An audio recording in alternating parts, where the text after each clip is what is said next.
Good morning. It is July 19, 2024, and despite the global outage, we're here. No one took us down. Online today, we got Dr. Dave Gardner, Dr. Dave Shetlar, inimitable Todd Hicks, and Pamela Sherratt's back from her jollies. Dr. Gardner will talk weeds, Dr. Shetlar, some damage on the insect front. Todd and Pam have got both updates on whether it's dead grass or disease. Pamela Sherratt, take it away. Good morning, everybody. Yes, I had a fantastic trip. I took very quickly. I took I-70 all the way out to Colorado and did the whole area down there into Utah, and then took the old Route 66, Route 40 back. So if you ever want to see America, that's definitely the way to do it. So we had a fantastic time. One of the days I got back to my car when I was in Utah, it was 111 degrees. So, yes, those of you that know me know that that's the kind of environment that I thrive in. I didn't change color at all. So anyway, yeah, so I'm back, and a couple of things really. First of all, we've had a few questions this week through Buckeye Turf. So I did want to just put that out there to anybody listening to this. If you have questions about anything really turf related, the Turfgrass team has access to the email, Buckeye Turf email. You can send us a question, and one of us, hopefully, will have the answer, and we'll be able to respond to you. We're going to highlight a couple of those questions today. I know that Todd's going to talk about one of the leaf spot questions that he had and talk about that topic. So when you do send a question in, and you do send photographs, a big ask, please send really good quality photographs, because taking a picture at head height of a patch of dead grass is actually impossible for us to diagnose and say what's going on. We can guess, and this time of year there are 10 things that it could be. So, you know, we could have misapplications and fertilizer spills in this hot weather. We could have drought. We could have disease problems. We could have insect problems. We could have just varieties going dormant. So Poa trivialis right now is dormant. It could be Poa annua shutting down because of the temperature. So it could be any one of those things, and it's impossible to tell without really good close-up pictures. If you live in Columbus, I can tell you that as an extension person, if you live in Columbus and I can do it, I will do my best to come out and take a look. It's far easier to diagnose when I'm down on the grass, looking at the grass close up, or you can send in samples to the diagnostic lab or reach out to any of the turf team if you do want to send a sample in. So with that, we are still very dry. We've had some rain. I know our weather expert, Dr. Gardner, likes to keep an eye on the weather. Will probably tell us how much rain. I don't know if you're going to do that, Dave, or not, but we did have some considerable rain the last few days in Columbus, but it really didn't do anything. I was down in the flower beds yesterday looking, and it literally went down about 2 inches and then stopped, and then the soil underneath is dust dry. So we're not getting water down into the root systems. Our lawns and our landscape beds are still looking extremely drought stressed, and will still need supplemental water. Lawns can be dormant. You can let them, the Kentucky bluegrass lawns, as we've said before, you can let them go dormant for several weeks. As long as that crown stays hydrated, they can rebound in the fall when temperatures get lower. But unfortunately, and I've seen this on lawns a lot, if you do allow your lawn to go dormant, you're really opening the window for those weeds that can survive in these conditions to come in. So you could end up with weeds like clover and plantains coming into the lawn situation that you're going to have to deal with in a post-emergent way, probably. Okay. So that's really all I have to say for today. There's all kinds of things going on right now, and it's impossible to tell what's going on unless you send us good pictures or you reach out to us personally. And if you're local, we'll do our best to come see you. That's it. Oh, a quick plug for Field Day, Ed. I didn't know if you were going to talk about Field Day. The OSU Turfgrass Research Field Day is on August 13th, and the Ohio Lawn Care Field Day is on August 14th, back to back.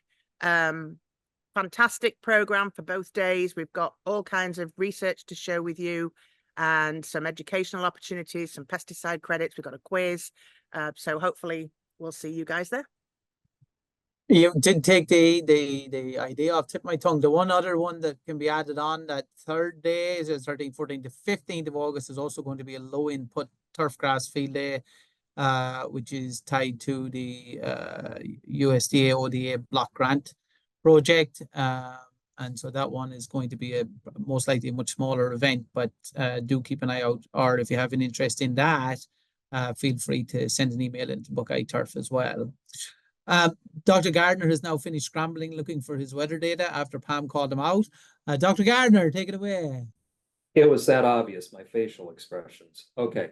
Having said that, at least at the Port Columbus Airport, so far this month, they've gotten 1.5 inches of rain, and the average to this point in the month should be like 2.8. And so even though it's rained recently, it hasn't rained enough to really bust up the dry spell, if you want to put it that way. So if you have recently transplanted shrubs or perennials, things that you were watering, don't assume that the rain that we've had recently was enough, that you shouldn't be going out and checking on those. And then similarly with the turf, if it doesn't seem like it has sprung back miraculously, it's because we probably haven't in many locations got enough precipitation. But with summertime rain patterns, it is very sporadic. I mean, there's places that probably got more than 3 inches of rain this past week, and there's other places that got less than 1/2. And so it kind of depends on your local conditions as to what to do. Now, the good news is that not only is there no 90-degree weather in the forecast next week, but there's a chance of rain on Tuesday, Wednesday, Thursday, and Friday. So perhaps a week from today, we'll have a little bit happier news on the weather front. As far as weed control issues go, let's talk a little bit about that. So I'm a little late to mention this one, our friend ground ivy or creeping Charlie, which it's very pretty when it flowers, right? But then after that, it's a weed that, kind of annoys people and offends them, and they want to get rid of it, and it's very difficult. Well, at this time of the year, there's a summer annual weed that's called common mallow that has a leaf shape that's very similar. That one's a little bit easier to control, but to make sure that you have creeping Charlie, you'll note that it spreads very quickly, and that's because it has these above ground running stems. And so those are pretty easy to spot. But anyway, if you do have creeping Charlie, unfortunately, the herbicide options kind of vary by population and location. There's some places where our conventional herbicides will work reasonably effectively, but it usually has to be one of those 3 or 4-way herbicides that contains preferably triclopyr and dicamba, but also quinclorac and fluroxapyr can make a contribution to that effort. Another one to potentially consider is Shore Power. Flumioxazin is the active ingredient in Shore Power that makes that work so well on creeping Charlie. Kind of the tricky thing with that one is that you're supposed to use it on grass that is green but not actively growing. And so depending on where you are, you could have a situation where your grass is not necessarily drought stressed, but you're not mowing regularly. And if that's the case and you have a creeping Charlie infestation, then Shore Power would be a good product for you to potentially consider. Now, I mentioned that creeping Charlie can be confused with another summer annual, but there's also some others that we're starting to see now, like prostrate pigweed and prostrate spurge and purslane. And all of these summer annuals, if you let them get to any kind of size and harden off due to heat or drought stress, these can be exceedingly difficult to control.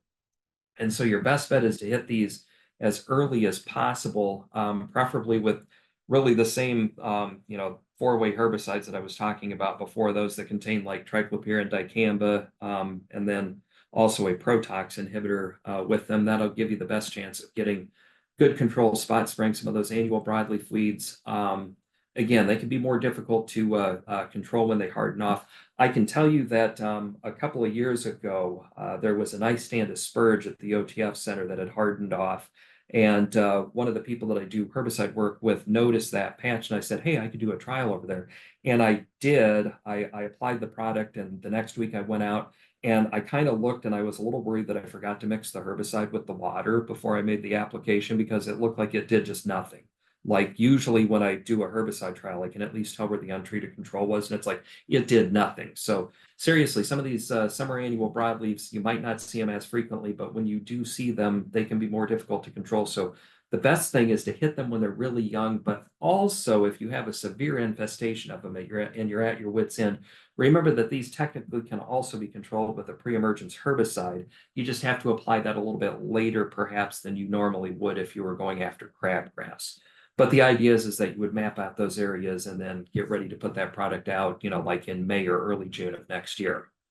As far as grassy weed control, crabgrass, it's maybe going to seed along driveways and other heat sinks like near landscaping beds, but otherwise it's, around 3 to 4 tiller. And so, we're getting to that point where I would tell people that they could try either quinclorac or topramazone by themselves at label rate. But one of the very popular things to do these days is to take a half a label rate each of quinclorac and topramazone, or for that matter, quinclorac and mesotrione. That is something else that people have tried and found success with. Now, the quinclorac topramazone mix is certainly the more popular option, but if you have mesotrione laying around and you don't want to buy topramazone, it's perhaps something that you could consider doing, because mesotrione and topramazone do have the same mode of action. So it should be the same kind of effect when you mix those two products together. But otherwise, you should try to mow to reduce seed head development. And again, with the crabgrass control, sometimes it can be frustratingly difficult to achieve good results, although hopefully one of these mixes will do well for you. But again,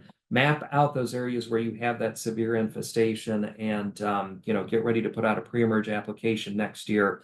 Later is better. Again, if you have a severe infestation and you put out a pre-emergence herbicide this year, look and see when you did that. If it was early, try late April next year and see if that doesn't work better for you. As far as post-emergence grassy weed control, I've had a lot of people send me pictures of grasses this week asking what they were and if there was a selective control. Really, the easy answer to this question, and I'll speak a little bit more to this next week, but the easy answer to this question is that the herbicide topramazone, which is also available to homeowners, will control basically every grassy weed for which we have a selective herbicide option. I guess another way of saying that is that topramazone has activity on all of our major grassy weeds for which we have a selective herbicide available. If you don't get activity with it, that means that you're going to have to use a non-selective product, like the one that they talk about during those commercials with the evening news. That one, unfortunately, because none of the other non-selective herbicides are systemic, they're contact. But anyway, for other grassy weed problems, try topramazone, and if it does not work for you, that is your cue that you're going to have to use, dare I say, glyphosate, and then get ready to renovate in August. All right, Ed, that's what I have for this week. Dr. Gardner, fantastic as always. Todd Hicks, what fungal death and destruction are you going to tell us about? Well, it's certainly been a fun and busy time to be a pathologist this summer. Don't have to tell anybody that. Disease-wise, if you're managing unprotected turf right now, you're fighting dollar spot and brown patch. No big surprise there. The sad news is that's probably not going to change in the near future with the weather pattern we're looking at. Brown patch may wane a bit if we cool down some, but that's all depends on humidity and rain. So be prepared for that. It's going to stick around for a while, folks. For the rest of us, a new disease that popped this week for me around Sunday. I've got summer patch in my research areas. I do a research plots on an active golf course on a green. I've got rateable summer patch. It's about a month to 5 weeks early this year. That's on par with the rest of our diseases. So if you're susceptible, you're managing some POA on greens and tees, you might want to take a look or make sure you're protected for that one. Samples that are coming in, whether they're active samples or pictures and emails, that sort of thing, it fall into one or two categories. One, leaf spot is still active. So that's one people forget about. Remember, leaf spot falls into two categories: cool season and warm season leaf spot. It just needs some moisture and the right temperature, and it switches back and forth readily between the two leaf spots. Also, leaf spot is a great chameleon. It looks a lot like anthracnose and many, many other diseases, and people spend a lot of money putting the wrong product down and not touching leaf spots. So if you got any question at all, send me a sample and we'll figure it out if it is or isn't. The second sample that's coming in right now is samples that have between 1.5 inches to 3 inches of organic matter. I can find no pathogen on them whatsoever. My guess is that something came in, whether that's a pathogen or agronomic practices, maybe a big tournament that you had, and you really cut them short and put them under stress. That caused the beginning of decline. And this weather pattern combined with that organic matter layer has caused severe decline on greens and teas. They just can't take it. It's not a good growing condition for your roots or your plants. Algae builds up. I see a lot of algae on the leaf surface of the tissue. It's hard for it's choking out the tissue you have left. So I've been telling folks, number one, if you do have algae present, use chlorothalonil, knock it down at least 2 applications, 14 days apart to knock that algae down. And number two, if you can get on there and open them up with some kind of solid time aeration, improve your drainage, get some air down there, decompress them. All that's good for your roots. And make sure you're on a good phosphite program. Phosphites do so much, pennies on the dollar for turf health, and they provide a little bit of protection disease-wise. That's about it for diseases. I will tell you, if you are struggling with a new disease or you're looking at chemistries that you're not familiar with and wondering what should you use, the new UK fungicide guide is out. So just type in your web search browser 2024 UK fungicide guide. It'll bring it up. If you're not familiar with this guide, one, it's free, and two, you look up your disease. There's a brief description of the disease, maybe some cultural techniques are included in there, and then next to that's going to be a chart rating fungicide efficacy on how well they work or don't work and at what rates. Will it be 100% true for what you're doing? Maybe, maybe not. But if you don't know, it's a real good guide to let you know what category of fungicides to use and which ones to stay away from. So give that a look it up, and hopefully that helps. If not, reach out and give me a call, an email, a text, whatever you need to, and I'll see what I can do to help you. That's all I got. I'd say thanks, Todd. I'd concur on that. That document is 26 pages of glorious free information. And I'm sure you've probably got some data in there, Todd, as part of how they evaluate that. Yeah, there's a big group of people that provided information for that thing. So, and we're part of it. Yeah. All right, Dr. Shetlar. Again, I don't have any pictures to show this week, but I've been getting inquiries of, again, they're just pictures of bad looking turf. And as Pam said, and Todd said, a lot of what I'm seeing, of course, they're asking me, is it bugs? And I said, have you done the tug test? Well, yeah, the turf didn't come up. Well, then it's not bill bugs. Did you do the get down on your knees and spread the turf where it's green and brown or in some cases white or just straw colored? Yeah, we didn't find any chinch bugs. Well, then those are the only 2 bugs at this time of the year that would be of any issue. But I have had a couple of people saying, well, we're finding some pretty good sized grubs. Not really that many normally damaging the turf, but enough for the skunks and raccoons to be digging. And those are usually May-June beetles. And we have had a few spotty reports of some May-June beetles. Remember that our May-June beetles here in Ohio take generally 2 years to complete their development. So those big grubs that you're seeing, if you're seeing any, are the May-June beetles, and they will be pupating in August, so that they can actually transform into adult beetles by late fall, but then they don't emerge until early next spring. So that's what I'm seeing in the insect world.